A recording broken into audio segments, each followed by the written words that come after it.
నమస్కారం అండి. Welcome to future fortune channel. ఈ వీడియోలో మనం ఒక వ్యక్తి స్వయం కృషితో ఎదిగాడు, ఇతరుల సపోర్ట్ ఏం లేకుండా ఇతను సెల్ఫ్ మేడ్ పర్సనాలిటీ అంటుంటారు.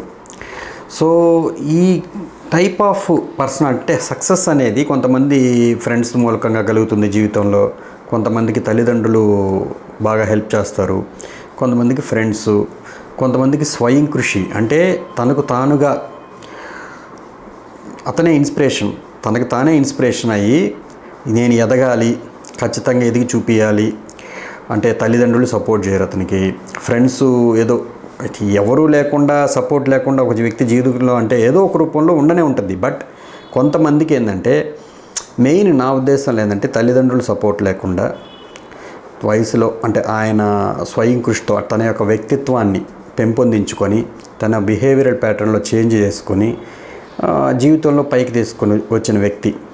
ఇప్పుడు దీన్ని మనం జ్యోతిష్ శాస్త్ర రీత్యా ఈ స్వయం కృషితో ఎదిగిన జాతకాలని మనం కొన్ని పరిశీలించినప్పుడు అంటే ఇప్పుడు ఏమంటారు, చిరంజీవి గారు ఉన్నారు, ఎవరు హెల్ప్ లేకుండా ఇప్పుడు అల్లూరు రామలింగయ్య గారిని వాళ్ళ అమ్మాయిని చేసుకున్నందువల్ల అతనికి కొంచెం ఇంకా మూవీస్ బాగానే వచ్చాయని చెప్తారు. బట్ అతని యొక్క పర్సనాలిటీలో అతను డ్యాన్సులు బాగా వేయడం ద్వారా కావచ్చు, అతనికి సొంతగా ఉన్న కళలు ఏవైతే ఉంటాయో పెంపొందించుకోవడం ద్వారా ఆటోమేటిక్గా ప్రకృతి అతనికి కొన్ని సపోర్ట్ చేయడం ద్వారా బాగా ఎదిగారు అని మనం మాట్లాడుకోవచ్చు.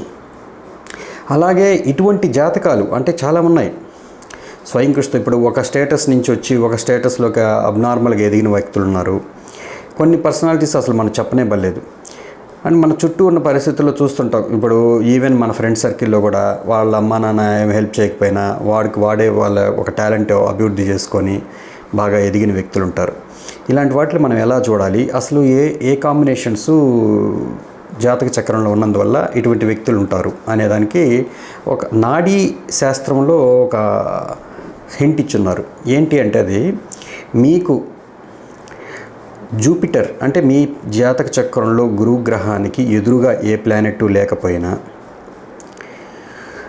తర్వాత లగ్నాకి అంటే మీ లగ్నం నుంచి 7వ ఇంట్లో సప్తమంలో ఏ ప్లానెట్ లేకపోయినా, లగ్నాధిపతి నుంచి 7వ ఇంట్లో ఏది లేకపోయినా, అంటే మీకు ఇంతకుముందే చెప్పున్నాను లగ్నం అంటే మనము అంటే శక్తి అనేది మనకి ఎదురుగా 7వ హౌస్ నుంచి వస్తుంది. ఇది పురుషుడు, అది ప్రకృతి అని చెప్పారు. సో మనకి ఏదైనా ఒక భావానికి ఎనర్జీ అనేది ఎక్కువగా 7th హౌస్ నుంచే వస్తుంది. సో 7th హౌస్లో ఉన్న ప్లానెట్ ఏదైతే ఉంటుందో అది మన జీవితాన్ని బాగా ఇన్ఫ్లుయెన్స్ చేసే ప్లానెట్ అనమాట, లగ్నంలో ఏ గ్రహం లేకపోతే. సో అలాంటప్పుడు ఏమవుతుంది, మనకి అది శక్తిని ఇస్తుంది అనమాట ఆ గ్రహం. ఇప్పుడు ఒక వ్యక్తికి లగ్నంలో ఏ గ్రహం లేదు, ఎదురుగా శుక్రుడు ఉన్నాడు. సో శుక్రుడు అంటే ఏంటి, కళలకు కారకుడు, అందానికి కారకుడు, తేజస్సు కారకుడు, లగ్జరీస్ కారకుడు కదా. సో ఈ వ్యక్తి యొక్క పర్సనాలిటీలో ఆ విధమైన అందం కానీ లేదా లగ్జరీస్ నేచర్ని కానీ ఇవ్వడంలో ఈ శుక్రుడు ప్రముఖ పాత్ర పోషిస్తాడు. అతని వ్యక్తిత్వాన్ని చూపించడంలో కానీ, అతను కనపడే విధానంలో కానీ, డ్రెస్సింగ్ సెన్స్లో కానీ ఆ లగ్జరీని మెయింటైన్ చేయాలనేది ఇతని తపనగా ఉంటుంది. అది ఆటోమేటిక్గా లగ్నాన్ని చూస్తున్నాడు కాబట్టి. సో ఒక వ్యక్తి లగ్నం అంటే ఎవరు, మీరు మీ యొక్క మైండ్ సెట్, మీరు ఏ విధంగా జీవితాన్ని చూస్తారనేది అసలు మీ వ్యక్తిత్వం అనేది లగ్నం నుంచే చూస్తారు.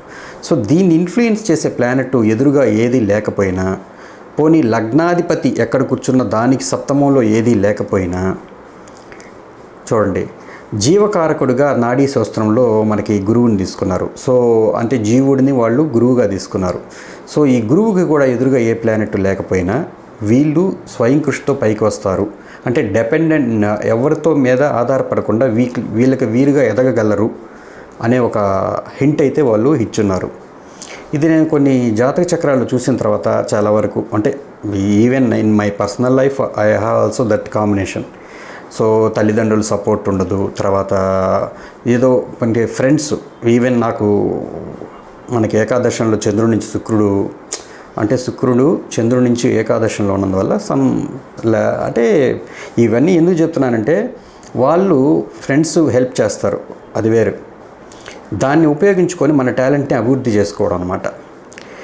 సో ఏదో ఒక రూపంలో ఒక చిన్న హెల్ప్ వచ్చినా కూడా దాన్ని అవకాశాన్ని అందిపుచ్చుకొని బాగా ఎదగగలిగితే స్వయం కృషితో, స్వప్రయత్నంతో వాళ్ళకి ఈ కాంబినేషన్స్ ఉంటాయి. మీరు చెక్ చేసుకోండి, ఏ జాతకాలైనా చెక్ చేయండి. ఒకవేళ ఏదైనా డౌట్స్ ఉంటే కామెంట్స్లో తెలియజేయండి. ఎందుకంటే ఇది నా పర్సనల్ లైఫ్లో నేను చూశాను, ప్లస్ ఫ్రెండ్స్ జాతకాల్లో చూశాను. కొంతమంది ఇప్పుడు లగ్నాధిపతి ఇంకొకటి దీనికి హింట్గా నేను పరాశరణ సిద్ధాంతం ప్రకారం కొన్ని ఆలోచించడం జరిగితే, లగ్నాన్ని బేస్ చేసుకొని ఇప్పుడు లగ్నాధిపతి దశమంలో ఉన్న, లగ్నాధిపతి ఏకాదశంలో ఉన్న, చూడండి లగ్నాధిపతి లగ్నంలో ఉన్న, లగ్నాధిపతి ద్వితీయంలో ఉన్న, ఈవెన్ వీళ్ళు ఏంటంటే ఈ పర్సనాలిటీని బేస్ చేసుకొని వీళ్ళ వ్యక్తిత్వ నిర్మాణం వల్ల వీళ్ళు బాగా ఎదగడం అనేది జరుగుతుంది. కొంతమంది బాడీ కరెక్ట్గా ఉన్నందువల్ల కొంతమంది జిమ్ని ఎంచుకుంటారు. కొంతమంది ఇప్పుడు లగ్నాధిపతి ఏకాదశిలో ఎవరికి ఉన్నారు, చిరంజీవి గారికి ఉన్నారు. అంటే వీళ్ళ యొక్క పర్సనాలిటీని బేస్ చూడంగానే మనకు ఒక అట్రాక్షన్, సంథింగ్ వాళ్ళు అడిగితే కాదనలేని పరిస్థితి. సో అటువంటి ఒక చరిష్మాటిక్ అది ఓన్లీ వీళ్ళ యొక్క వ్యక్తిత్వంలోనే వచ్చింది. వీళ్ళ యొక్క రూపురేఖల వల్ల కావచ్చు, ఏదైనా కావచ్చు, మొత్తానికి అది వీళ్ళ యొక్క ఎవరి మీద ఆధారపడిన ఒక వ్యక్తిత్వం అన్నమాట. దానికి ఈ కాంబినేషన్స్ బాగానే ఉపయోగపడుతున్నాయి. సో మీకు అర్థమయ్యే ఉంటుంది.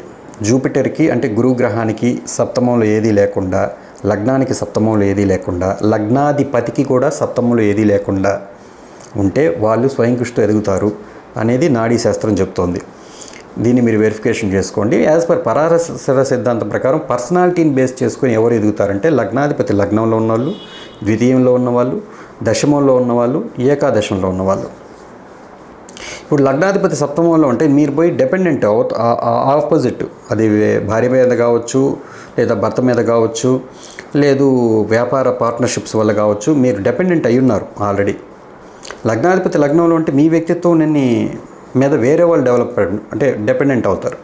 సో మీకు మీరుగా ఒక టాలెంట్ను ఇంప్రూవ్ చేసుకోవడం ద్వారా, మీ పర్సనాలిటీలో అటువంటి మార్పులు చేర్పులు చేయడం ద్వారా మీకు మీరుగా అంటే మనం బాగా ఒక సెల్ఫ్ రెస్పెక్ట్ని మెయింటైన్ చేయడం, తర్వాత జిమ్కి వెళ్ళి బాగా బాడీని ఫిట్గా ఉంచుకోవడం, తర్వాత ఏదో ఒక కళ ఇంటర్నల్గా మనమే చూసుకొని, ఇప్పుడు ఏదైనా సినిమాలో ఒక యాక్టింగ్ స్కిల్స్ కానీ డ్యాన్సింగ్ స్కిల్స్ కానీ చూసి మనమే ట్రై చేయడం, ఒక గురువు దగ్గరికి పోకుండా. సో అట్లాగా ఇలాంటివన్నీ కూడా సెల్ఫ్ మేడ్ పర్సనాలిటీస్.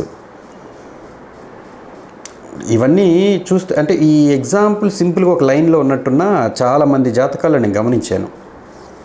సో మీకు కూడా కనపడితే కామెంట్స్లో తెలియజేయండి. ఇన్ కేస్ మీ జాతకంలో ఉందంటే హ్యాపీ. అంటే నాట్ డిపెండెంట్ అంటే డిపెండెంట్ అయ్యే వాళ్ళంతా హ్యాపీ కదా అని అంటే ఆబ్వియస్లీ జనరల్గా మీకు తెలిసిందే కదా. ఇప్పుడు వాళ్ళ మీద డిపెండెంట్ అయి ఉన్నాము, మనకే రోజు కూడా ఫ్రీడమ్ ఉండదు కరెక్ట్గా. అంటే అది వేరే సిద్ధాంతం, వీళ్ళు మంచోళ్ళు వీళ్ళు గొప్పవాళ్ళని చెప్పడం కాదు నేను అన్నాను. ప్రశాంతత ఎవరికి ఉంటుందంటే వీళ్ళకే ఉంటుంది. ఓకే.